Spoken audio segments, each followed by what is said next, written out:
ચૈતન્ય trust dream community તરફથી જામનગરને plastic મુક્ત કરવા માટે એક અભિયાન ચલાવી રહ્યું છે. અને એ અભિયાન અંતર્ગત જામનગરમાં સૌથી મોટી એવી ઇકોબ્રિક્સની વોલ બનાવવા જઈ રહ્યા છે, દિવાલ બનાવવા જઈ રહ્યા છે. અને એક રેકોર્ડ રહેશે, આપણે world Guinness book of world રેકોર્ડમાં એટલી મોટી આપણે દિવાલ બનાવવાની છે. અને એના માટે જામનગરનો આ જે નોન રિસાયકલેબલ કચરો છે એ બધો MLP કહેવાય, મલ્ટી લેયર પ્લાસ્ટિક.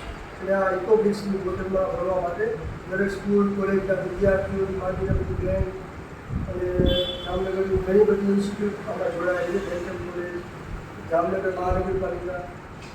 તો આ તકે આપણે જામનગરની બહુ જ ખ્યાતનામ સ્કૂલ ક્રિષ્ના સ્કૂલ કે જેઓ હંમેશા અવ્વલ હોય છે, તેમની સાથે અમારી સાથે ક્રિષ્ના સ્કૂલના પ્રિન્સિપાલ માનનીય સતીશ સર છે. તો તેઓ આગળ આ અભિયાન પોતાનો ટેકો જાહેર કરતા વધારે શુભેચ્છા પાઠવે છે.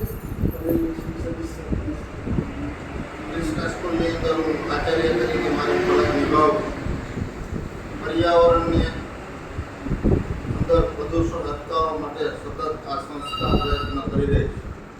આમ તો અત્યારના યુગની અંદર સંકોચિત વિકાસનો ખ્યાલ જો આગળ વધે તો આ પૃથ્વી પર પ્રદૂષણ છે ઘટાડી શકાય. સંકોચિત વિકાસ એટલે શું? તો કે પ્રત્યેક પેઢી પૃથ્વી પર આવી ત્યારે જળ, જમીન અને વાયુની જે પરિસ્થિતિ હતી તે પરિસ્થિતિની અંદર પૃથ્વીનું પ્રદૂષણ બરાબર. તો જ આપણે આ સંકોચિત વિકાસના ખ્યાલને સક્રિય કરી શકીએ અને પ્રદૂષણ બને રોકવું જોઈએ, પર્યાવરણ શુદ્ધ રહે.